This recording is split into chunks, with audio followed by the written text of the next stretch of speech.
Sorry, I'm still a little excited about it. No, you're good. Welcome, buddy. Thanks. Glad to have you finally in. This is my good buddy Ryan Sutto.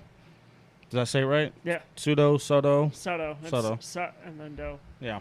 So. Sounds Chinese, but it's not. It's what? Everyone thinks it's Chinese when I fucking pronounce it, but it's not. Just by looking at you, I don't. Well. Shut up. No. Shit. So, I think I've only known you like a little bit collectively for like a year. Yeah. Something like that. Got some off-road experience with you. Got my ass kicked by you. You know, that was cool. Two-wheel drive vehicle. Two-wheel drive vehicle. Dude, fucking Tacoma's badass. Mm-hmm. So, hell yeah, dude. Well, I'm glad to finally have you back in. Used to repeating. Glad to finally have you in. Yeah, like I said, I don't know anything about you. So, are you from here? Yeah, I'm originally from Arizona. You were born here? Mm-hmm. Damn, we don't see that very often. Yeah, I know. So I was born in 93, August 29th. And then I was born ASU West, right behind it, 43rd and what is that, Cactus? And then my parents split when I was 2 years old. My mom was originally from Indiana, so I went back to Indiana with my mom because I was too young to stay with my dad. Mm-hmm. Stayed there, I'll say, until I was first grade. Indiana. Greenwood, Indiana. Interesting.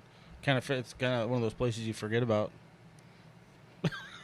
I mean, yeah. you don't hear about it too much. Yeah. So. But we have a lot of transplants from Indiana out here, which is crazy because I run into it all the time, especially females, and it's like an automatic bond, but it's not the bond I want to have, Right. Yeah. No, I feel that because like I run into that a lot with people out here, and it's definitely not something I'm looking for. Yeah. I don't like that. So that's crazy. How long did you live out there? So I lived out there till about first grade, came back, and then did second grade all the way through senior year of high school out here. But every Christmas, summer, and spring break, me and my older brother, we'd go back there. And that way, we could do that. But my brother's 16th birthday, we were all at my dad's house, and we got a knock on the door one night, and I was the first one to open it. My dad told me not to open up doors. I'd be the first one, but I was like, fuck it. If I'm going to die, I'm going to die. Right. And I opened it, and my mom was standing there. Oh, shit. So that was a surprise. We were really grateful for that. And then we found out that she dropped everything in Indiana to move out here and be closer with us. No shit. Yep. Hell yeah. And, there's a kind of a hype going on there for about a year because she stayed upstairs in one of the spare rooms in my dad's house. And we thought, my parents were going to get back together. Mm-hmm. But, that didn't work out. So it was kind of in a way, it was kind of worked out a little bit better than, what we were expecting it to. We still have a really good relationship. My dad got remarried. My mom got remarried. And then, they're both fucking happy. So that's all that I care about. So even despite the distance, you still got to live with both of them kind of off and on. Mm-hmm. That's fucking cool, man. Yeah, so any given time I was, able to gather up some time off work.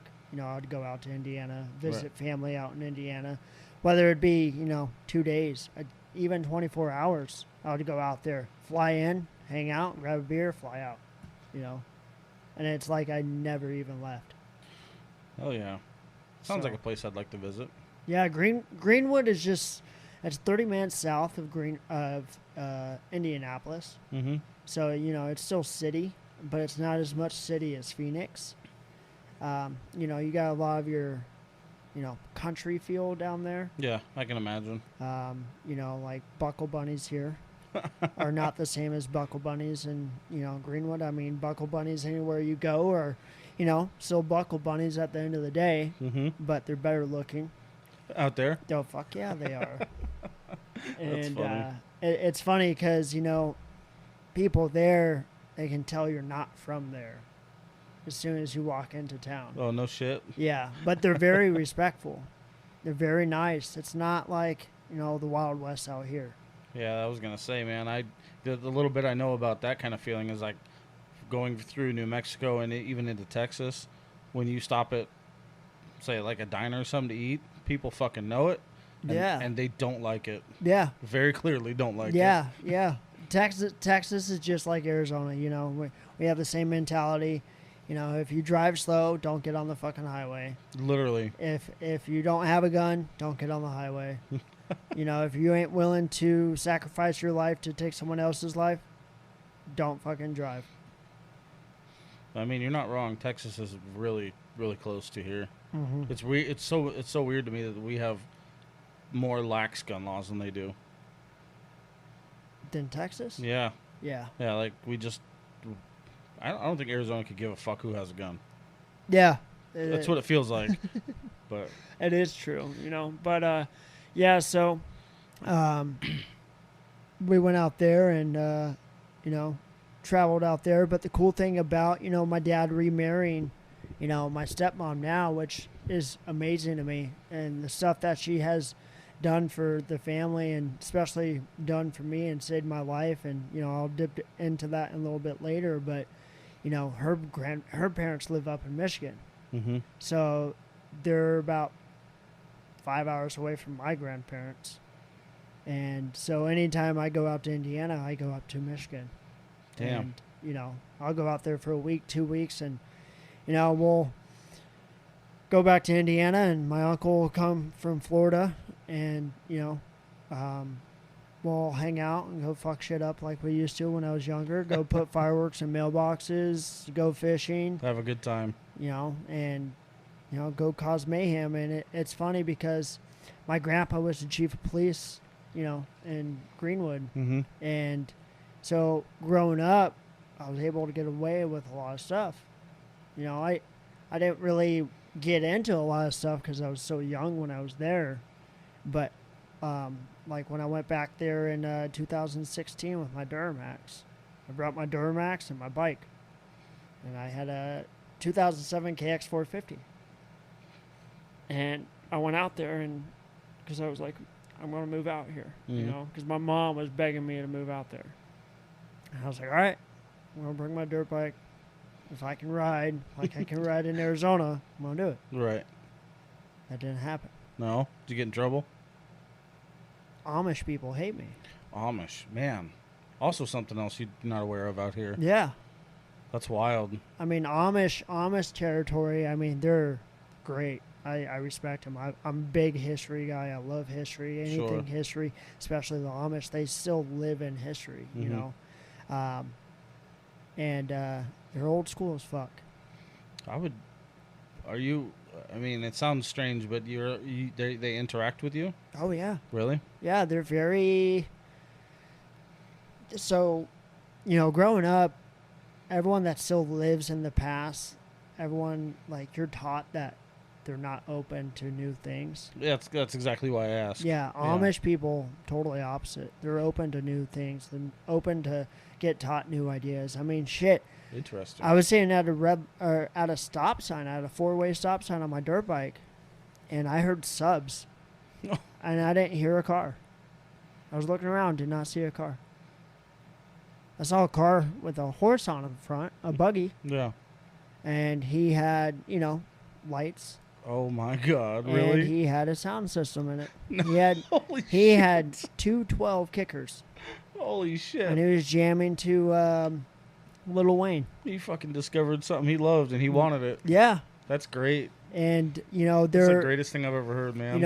and a lot of people may not believe that, but to have a buggy on the road, you have to have taillights. You have to have anything that you have to have on a car with an engine, you have to have on a buggy. Even today. Yeah, even today. So you have to have headlights. You have to have blinkers. You have to have That's- taillights, stoplights, everything like that. I would have had no idea. Yeah, but their stoplights, it's push button activated. So when they have like a little knob, like a little nipple on the floorboard of their buggy. They just push down on And they it? push down on it, and that's your brake lights. Now I kind of want to go see this. Yeah, that's badass. That's and, fucking wild. But I'll tell you one thing. You're up there during the night, and you get into, like, the old school Amish territory, or you see, like... So they have this thing. The longer the beard, the more acceptable they are. Mm-hmm. The more originated they are. I was saying up there, you know, because I became really close with this Amish family up there, and me and their kids kind of grew up together, you know, different lives, different lifestyle, but, you know, we still have that bond. Even though they kept telling me I was a uprising from the devil, but, you know, just because of stuff I would do for fun, you know, like ride my dirt bike through someone's crops, have them chase me with a sawed-off shotgun, you know, pitchforks, shovels, you name it, they've chased me with. From the little bit that I know about you, I don't see this image that you're painting. Yeah, Have you grown out of it a little bit? I have. Okay. I have a Yeah, lot. I was gonna say you seem a little bit more well-rounded than that. Yeah. But- So when I was younger, I definitely gave a fuck a lot less. Yeah, that's fair. But, you know, what they say is as you get older, you know, you start realizing what's more valuable to life than your actions. Yeah. You start learning about consequences a little bit more, Yeah. and things catch up. Yep. So But that's crazy, man. I did want to say though, for I find it for the person that I see that I'm talking to, I find it very valuable that your parents were able to make things work, even from across the country, and I feel like the way that has molded you has done extremely well. And I think I mention it again because I think it's worth noting to everybody that's listening, you know, how important that is to a child's development. mm-hmm. I can't help but wonder, you know, not that I would wish it on you, but I can't help but wonder how different things would have been if you would have been without one or the other, or forced to live without one or the other. Yeah, I actually have thought about that a lot in my past, and, you know, trying to put myself into that aspect. And, you know, I was talking with a couple of my, you know, really close friends about that, and you know, if I lived with my dad, you know, I mean, be the person I am today, you know. But if I lived with my mom and I didn't have my dad in my life, you know, a lot of my friends joke around with me saying that I'd be Mormon. You know, that I would have that I wouldn't be able to, you know, live the life that I live, which is kind of on the edge of, you know, should I have done that, you know, type of life. Yeah, it's and that's exactly why I bring it up, because the giant question mark of what if, you know, it's something that will always be in our mind. Mm-hmm. But again, you are who you are today, and do you regret any of it, or would you have changed? You got the care from your mother and the uprising from your father, just like somebody should. Yeah, I to be honest, you know, if you would have asked me this question 4 years ago, I would have say I regret it a lot. Yeah. But, you know, looking at my past mistakes and looking at how I lived my life in the past and the stupid shit that I did do, you know, it made me have a better outlook on how I view life and how I view my future. And the reason why I am a little bit more calm than I used to be today. So, I mean, I don't regret anything. Yeah. Because the way I look at it is, if you're regretting something from your past, you're blocking something from your future from happening. Damn, that's a good one. I like that. I think you're damn fucking on point with that one. Yeah. Because for me, if a door closes, leave it closed. Something will open. Mm-hmm. Yep. And you may not see it right away, or, you know, it may take forever for you to realize that door's open. But, you know, in order to keep moving forward, you got to, you know, once a bag gets heavy from your past, you got to drop it. pick up a new bag. I always say water will find its way. Mhm. All you got to do is pay attention, Yeah, exactly. and it's much more difficult said than done, or done than said, but it's the truth, you know. Yeah. It's- I don't know. I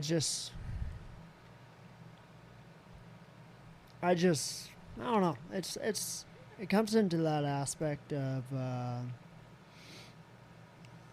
like you can move farther with 20 pounds on your back, but you move less with 500 pounds on your back. Man, you're fucking striking a nerve, because I mean I'm 35 this year, and not up until the last couple of years that I realized just how much like baggage I was just holding, dude. This shit that was a constant anchor, whether it was as simple as having somebody that was hardly involved in my life, or not letting go of things in my head. That baggage and that weight just holds you down, keeps you in the shit. And you couldn't, you're not wrong at all when you say that, but it's an amazing feeling to move forward and release some of that shit. So Yeah. So I mean, everyone is going to experience bad times in their life, you know, but how they deal with it is how it's going to affect their future. 100%, man. Well, I didn't mean to get you too far off track. No, you're with your good, man. story. You're good. You're good. I drug you all the way sideways. The Amish thing got me. But you said you went to school out here? Yeah. Which So I went. So it's funny. Second grade, so when I came back out to Arizona, I did. So yeah, I came out to Arizona the first time halfway through kindergarten. Left again, came back, went through kindergarten again, and then I did first grade, which I don't remember. see, I don't even know. Like, I remember kindergarten. I remember my teachers. I still have contact with my teachers, like everything, you know, because they made a big impact on me. You know? Sure. And second grade, I remember a little bit.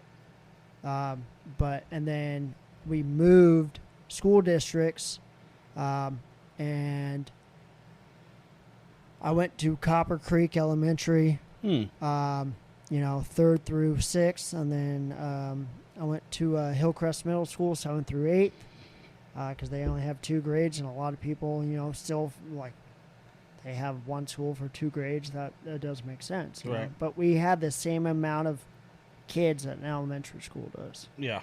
I did the same thing. I went to Deer Valley Middle. Yeah, Same thing, 7th and 8th. Yeah, and then I went to Mountain Ridge freshman through junior year, and then because of some shit that happened, I had to transfer schools, and then I went to Sandra Day O'Connor and graduated from there in 2012. No shit, man. It's wild that I haven't run into you sooner. I know you're a little bit younger than me, but Yeah, you're fucking old. just living around the same area. I've been in this area most of my life. I went to Barry Goldwater. I'm sorry. Yeah, me too. Oh, I can't say much though. Wasn't a good time. I like Sandra Day. Oh, you only went there for 1 year. But Mountain Ridge and Sandra Day. Mountain Ridge is different. Yeah, Yeah. Mountain Ridge is. That was a little different, Yeah. but Even everyone down from Gilbert knows Mountain Ridge. oh yeah, But they got a weird reputation. yeah, most bomb threats in history. Holy shit, really? Yeah. Good God. When I was there, I swear, within the first, like, my sophomore year, we had, 5 bomb threats? Really? Mm-hmm. Wow. What is it? Just like people bored, or what? What? Yeah. Oh. People get too fucking caught up in how rich their parents are, and I don't want to be in school today. once their parents cut them off from the money line, they, get crazy. Oh my God. Somebody calling a bomb threat because I'm fucking bored. Yeah, because my parents fucking cut me out of their will. Interesting. So they fucking risk their life and do terrorist threats. I mean, I get it. I don't. I don't get it. I don't either. What did you do in high school? Did you do anything where you like in sports or? Yeah, so all the way through elementary school, I did baseball. Baseball through all the way up until about freshman year. I was at 4th grade. I played the saxophone. Oh, 4th shit. grade all the way up through 8th grade year. Which one? The regular saxophone. Alto? Was it the little one? Yeah, the little one. Okay. Yeah, and then 8th grade was the first time that Hillcrest had a blues You band. said the regular one? I don't know. I just played it. That's all good.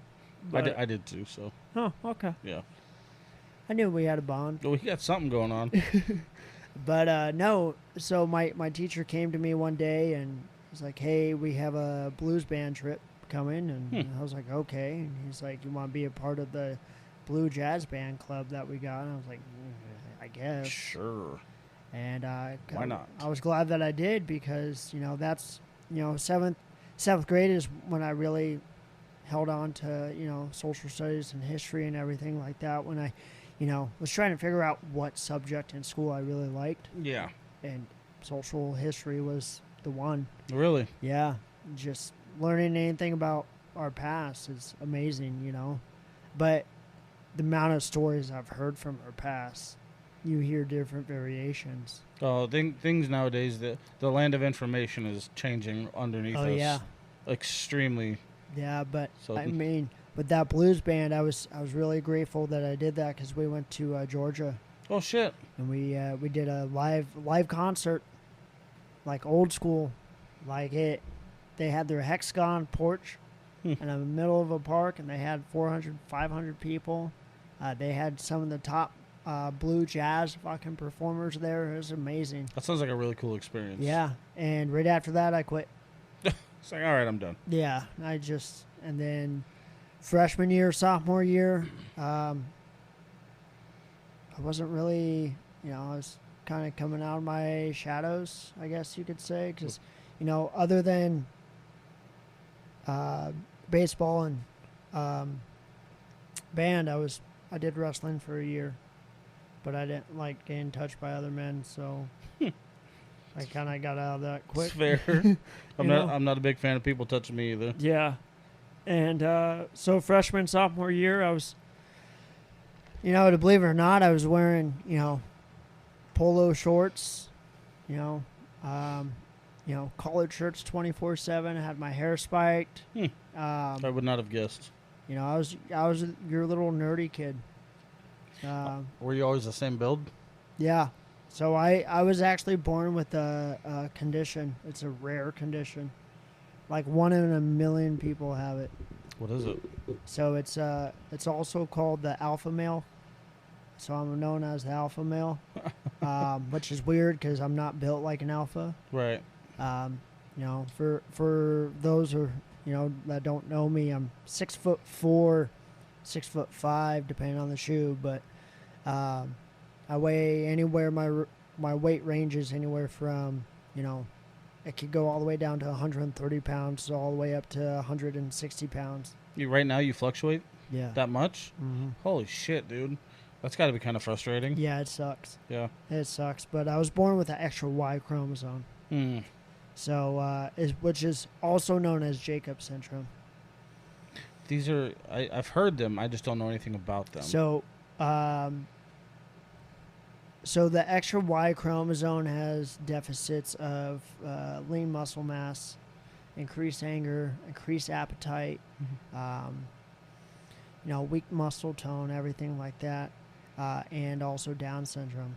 But, I mean, I don't have Down syndrome, I don't think. I mean, when I wake up, different story until I sneeze and then it's gone. But, I mean, other than that, like, I've always been skinny.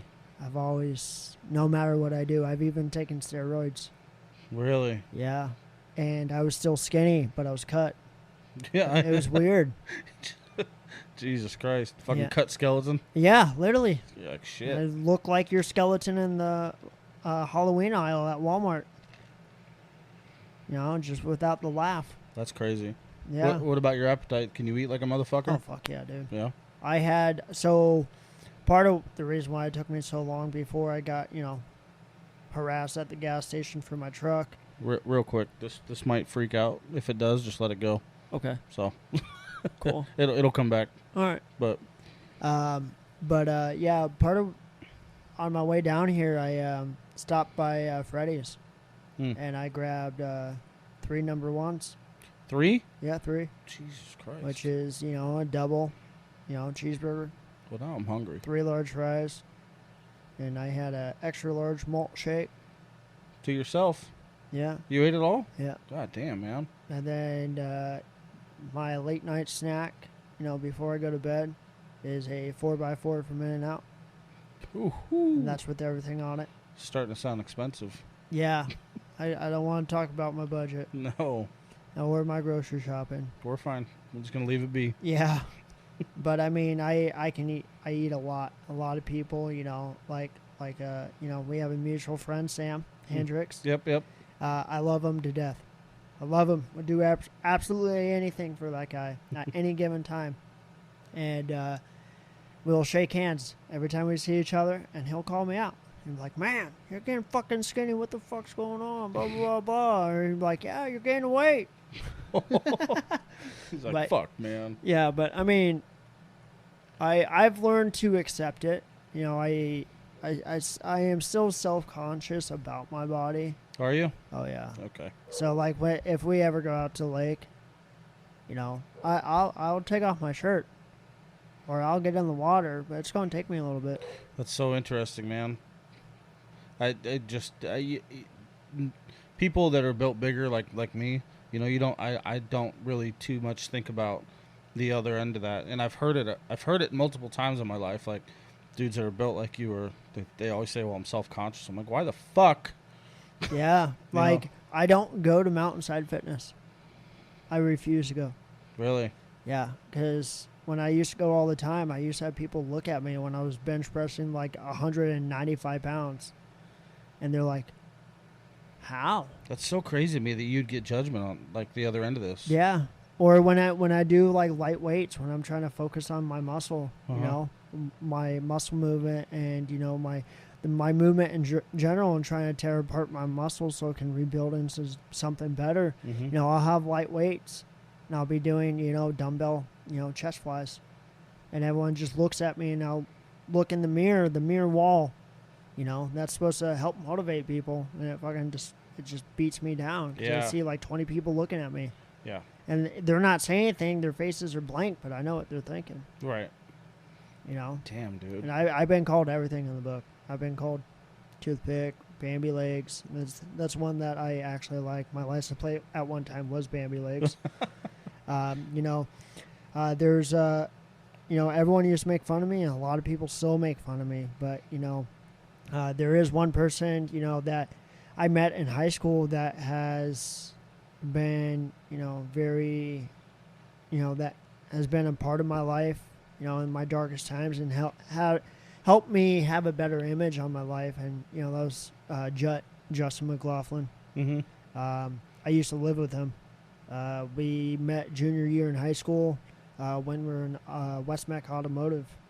And we went to Ironwood High School for 2 years. And honestly, when I first met him, I was planning on ways to kill him. I hated him. Holy shit. Fucking hated the guy. And he would always make fun of me. And, a couple of my other friends that I grew up with, Alex Saenz and all of them, they turned into like your douchebag crew. But because of them, especially because of Justin, he's, because of his constant beatdowns and then his advice and everything, he's made me have a better outlook on life and be more acceptable to the people that I have in my life, and, have me, just be at the calmness that I am now. Because I'll tell you something, me and Justin, if anyone knows him, is, a good guy. Mm-hmm. He has a good heart. He's down to talk to anyone. But, the Justin that they see, at the bar is not the true Justin, We used to, for example, we'd roll around the city in our pre-runners, and we would go Circle K or Habib's, 61st and Bell, the liquor store. We'd get Fruity Dews. We'd just get it, and some guy would be on the sidewalk.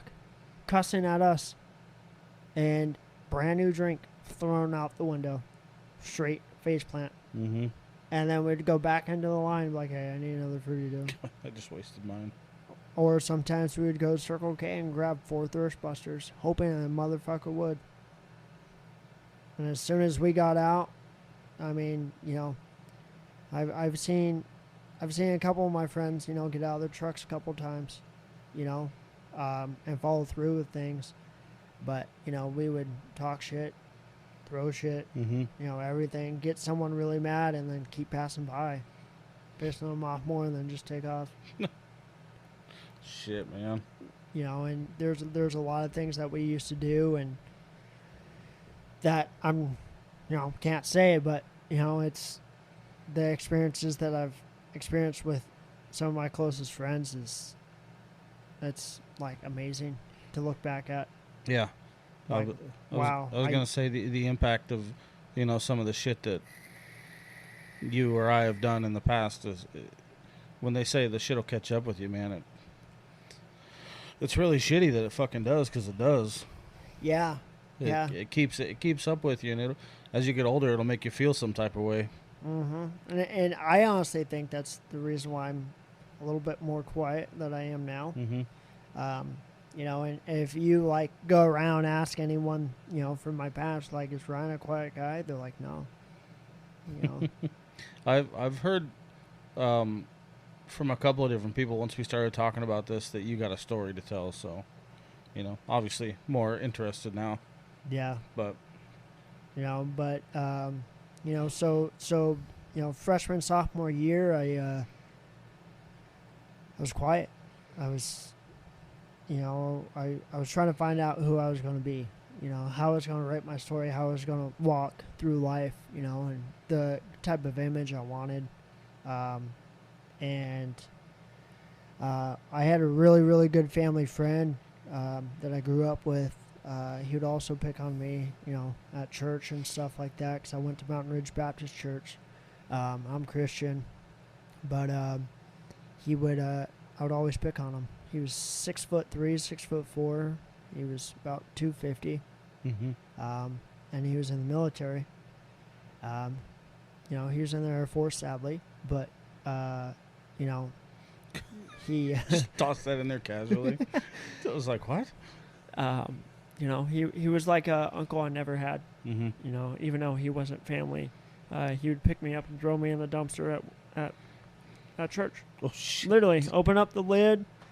You know, as I'm talking shit to him across the parking lot, walk over there. I'd see him open up the lid. I'd start talking shit more. He just yeet, and he would pick me up over his shoulder, throw me in, close the lid, and leave me there. Dick. And I'd come back out with trash all over me and throw it all over him and slap him in the face and walk away. Fuck. So I've always had that inner demon child in me. Yeah. But I just, the way he carried himself through life, you know, and the way he could go from being serious but to fun, I was trying to find that aspect. That balance. Yeah. Yeah. You know, it's funny that just the change of clothes and the change of a crowd of people that you hang out with Mm-hmm. can change your life so much. Changes everything, man. And a blink of an eye. Yeah. Snap of a finger. It's like that part of you from the past never existed. Yep. And, you know, it's funny because if you look at pictures from my 16th birthday to now, the only thing that's different is my clothes, and I have a beard. Face still looks the same. That's where I haven't. The only thing that's aged about me is my beard. And my height. So, 8th grade, I was 5'7". Oh, shit. When Freshman year, was that when you sprung up? I was 6'3". God. Over summer break, you just grew a couple inches? Yeah, literally. My parents were pissed. Especially my mom. But you know, I was actually getting into some shit. I was, you know, smoking weed, hanging out with a bad crowd, stealing stuff, you know. And my dad was a cop at the time. Oh, shit. And you know, I used to get away with a lot. Right. You know, because of my dad. My dad was very well respected in Arizona. He shit, he started out in Peoria when he was 18. You know, and he's originally not from here. He's from Pennsylvania.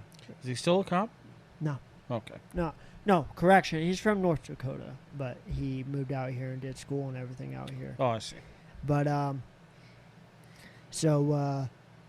yeah, you know, the saying, you know, a cop's son is the, you know, gets into the most shit. It's true. Yeah. It's definitely true.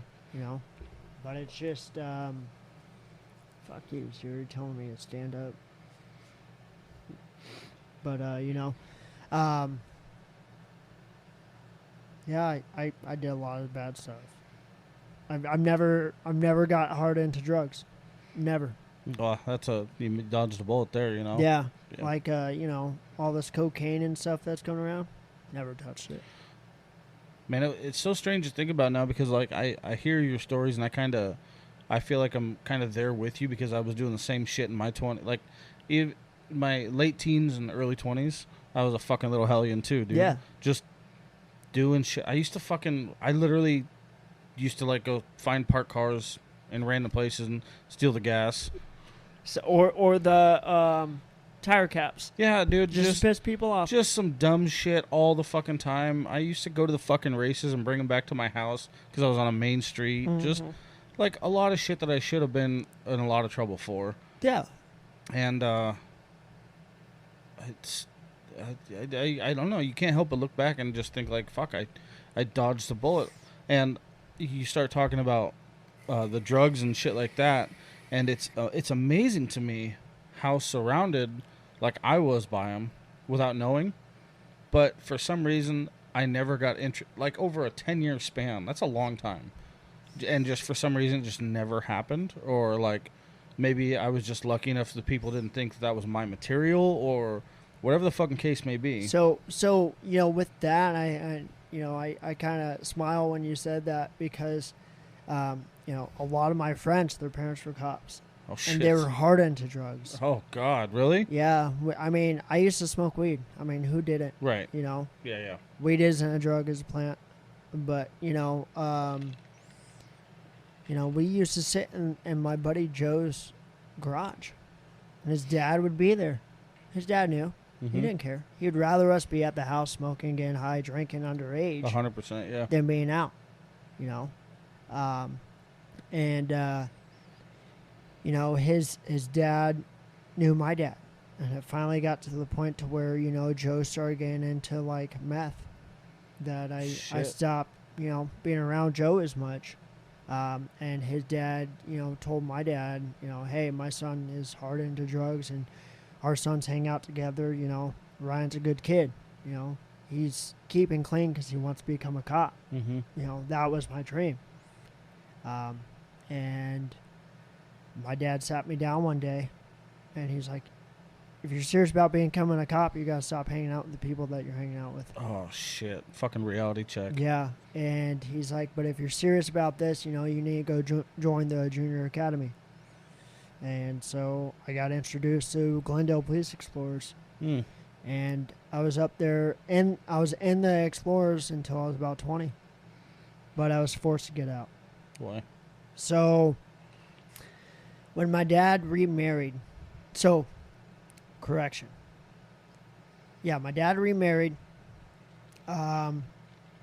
before my mom moved out. That's got to be rough. Yeah.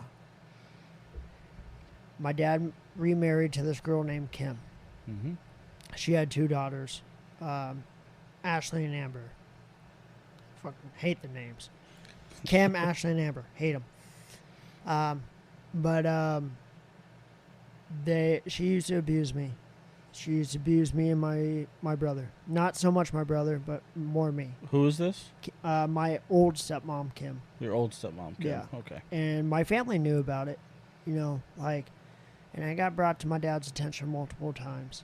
But, you know, he just thought, you know, because he knew that the rest of the family didn't like him, he just thought that they were trying to sabotage the relationship, Right. the marriage. Yeah.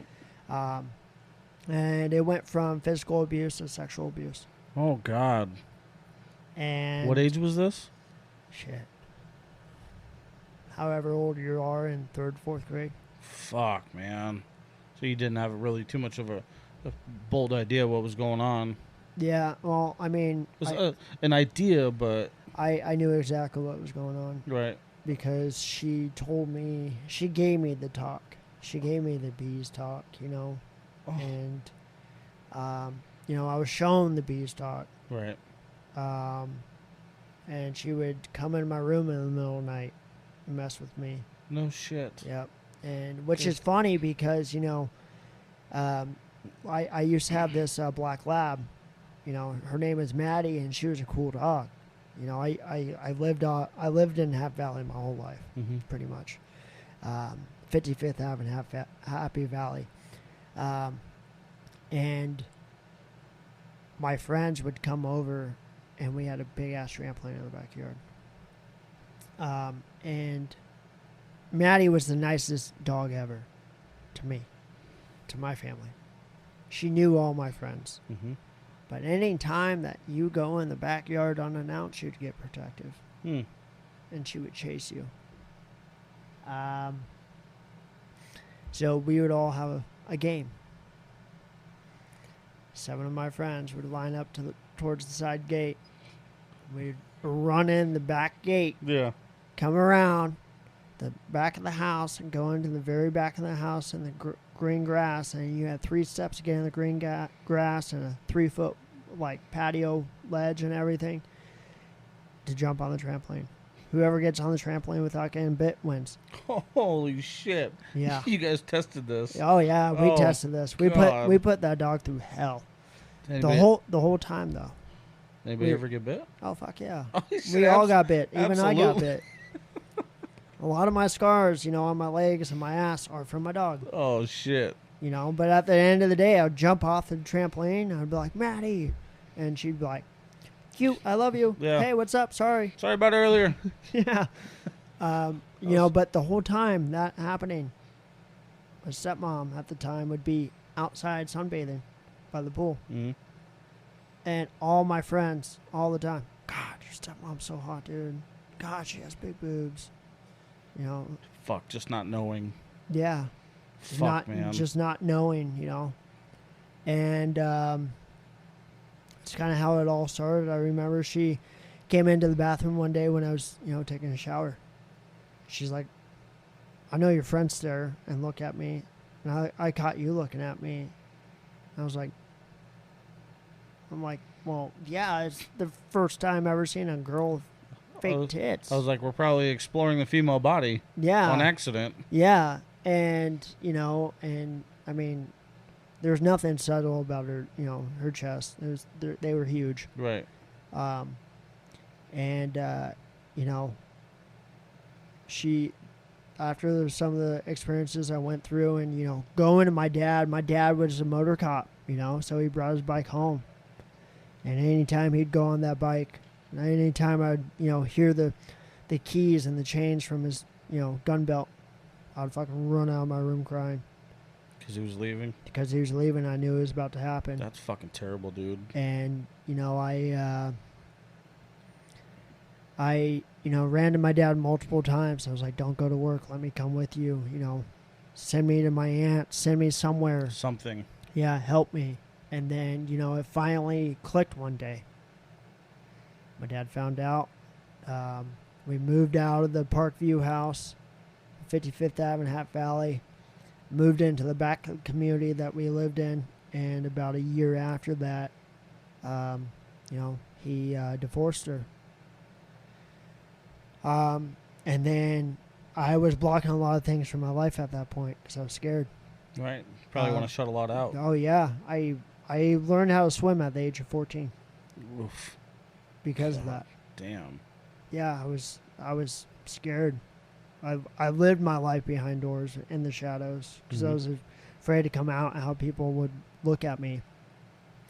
So, yeah, my dad divorced her. Then, you know, my mom came out, surprised us. We thought they were going to get back together. Well, in the middle of that, my dad met, you know, my current stepmom, which she's amazing. I love her to death. And this was, what?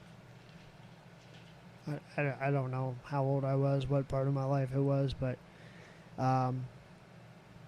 they met, and then my dad's friend at the time, I found out when I got older, his wife was Holly, and my dad's wife at the time was Kim.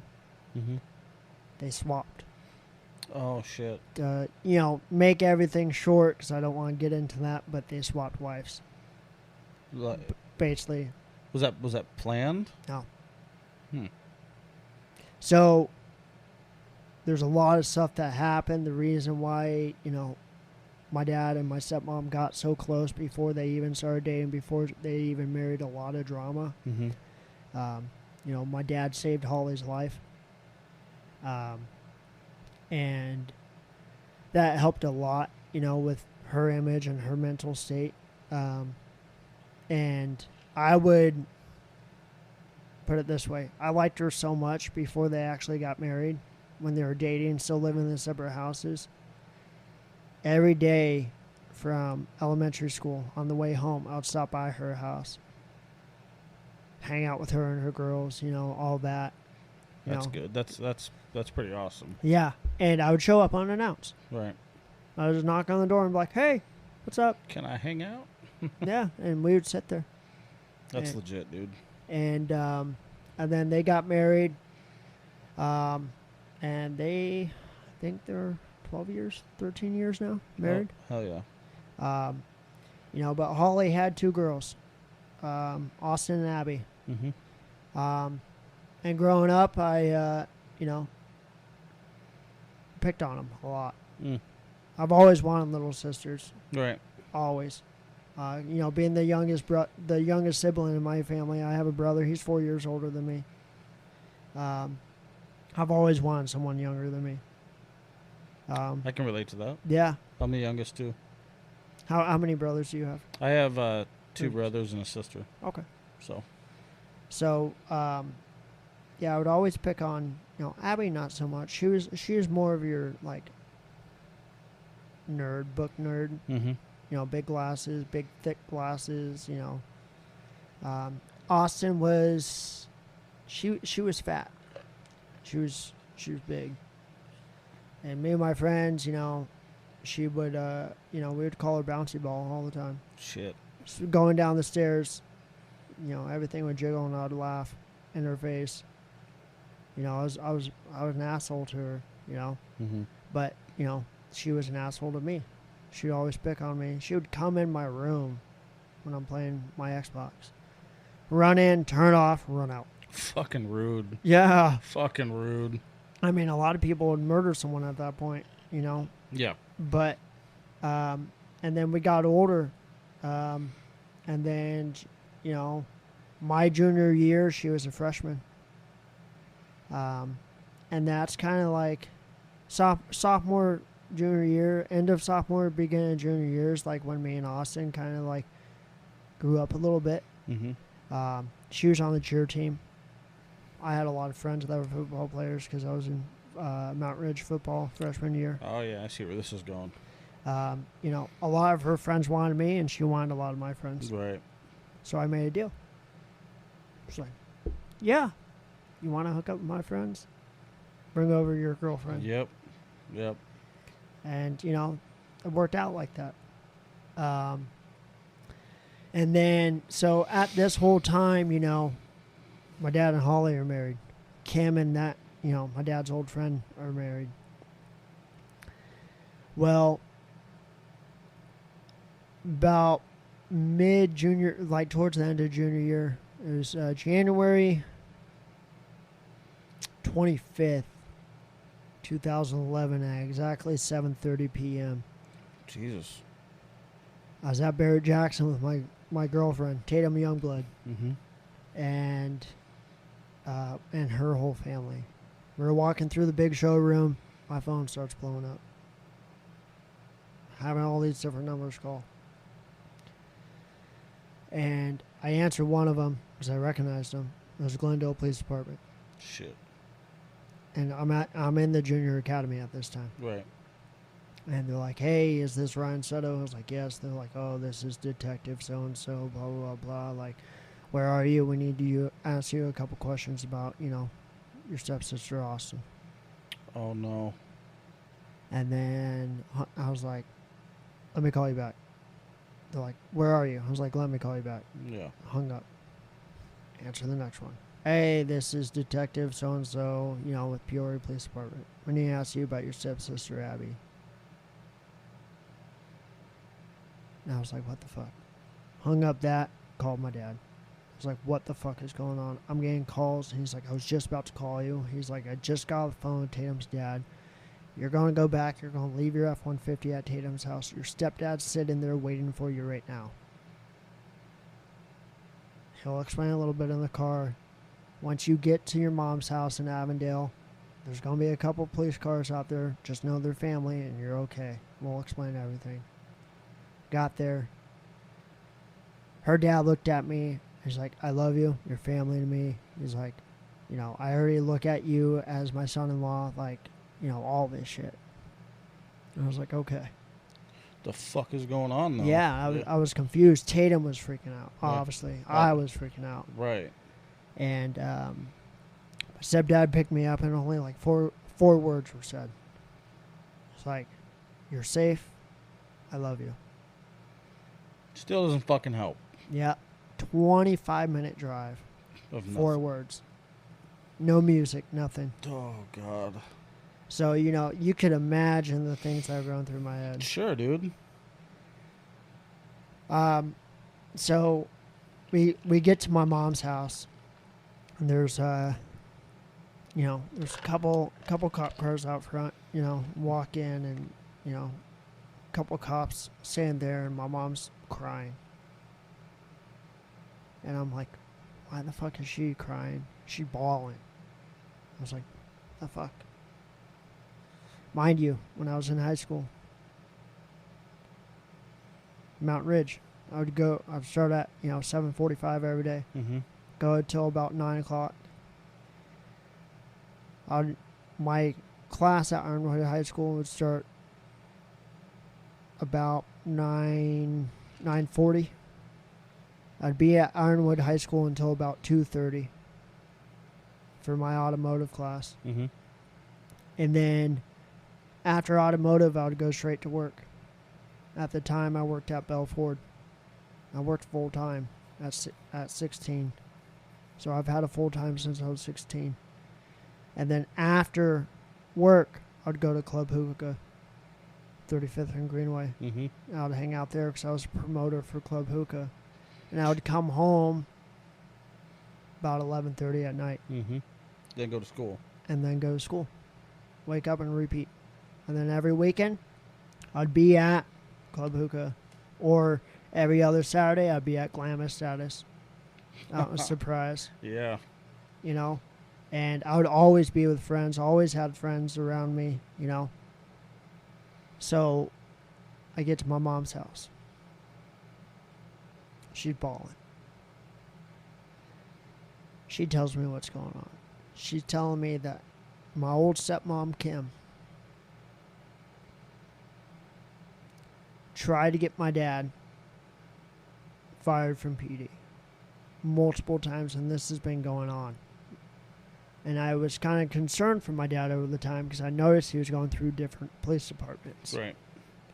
I mean, I came home one day from school, and there was a voicemail. There was like 5 voicemails. And I was waiting for a voicemail from my grandma, so of course I listened to him.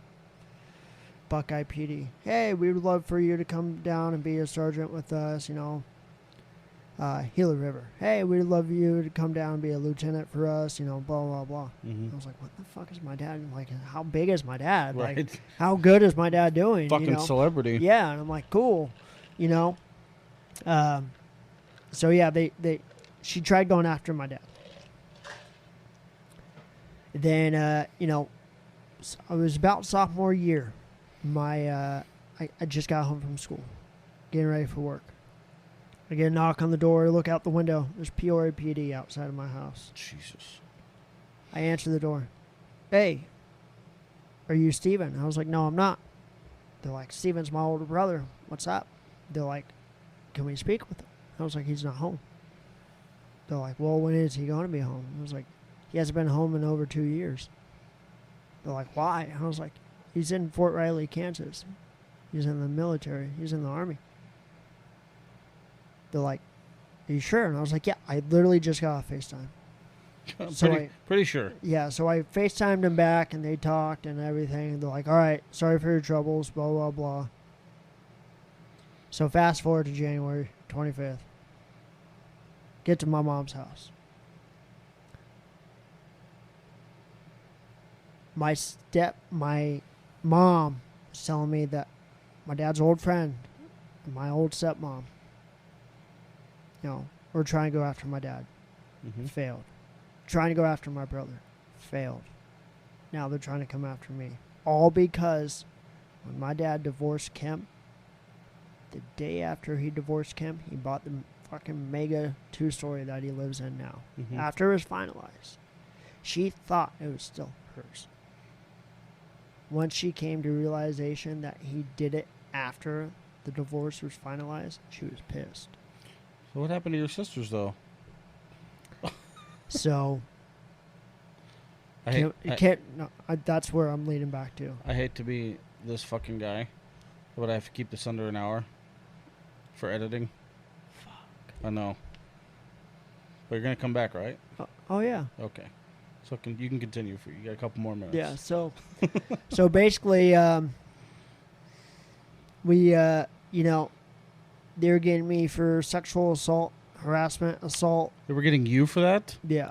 And assault with a deadly weapon. Went to court. I went to psych evals. A lot of the shit I went through, was disturbing. A lot of the shit I saw was disturbing. Yeah, I'm sure. I went through probably 10 polygraphs. Fuck, dude. That's traumatizing as a 16-year-old. Yeah. I was 17 at the time. Okay. And told I was going to do 25 to life. Be marked as a child predator. As a molester and all this shit. Fast forward to 2012.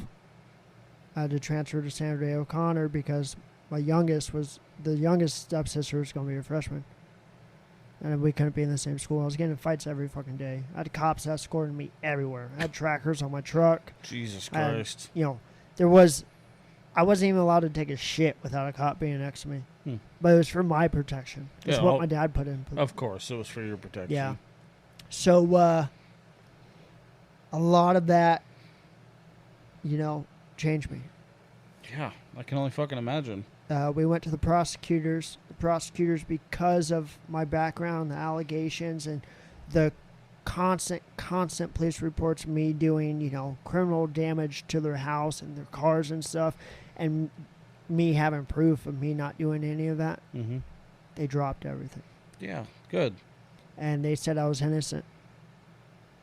And, so there's retaliation. So I went after Kim. Yeah. She got fucked. I mean, that's... And then, a lot of things happened, after that. But I was innocent. I went to Sandra Day O'Connor, had the best experience of my life. I thought, me getting in fights every day junior year was going to happen at Sandra Day O'Connor. Right. But it didn't. Everyone just we knew you were innocent. Everybody else is watching yeah, we fucking know. Yeah, he's not that guy. No. So, but next time we get into this, I'll definitely get more into that, because that will get into, where I am today. That sounds fucking great, dude. I'm glad you want to come back. Yeah, I'm down. So, Part 2, Part 3, Part 4, Let's 8. fucking Let's go. do it. Well, I appreciate you coming in, man. Yeah. And any plugs, shout-outs? Anything you want to mention? Not yet? Not yet. All right. Well, Ryan Sutto, we'll be back. All right.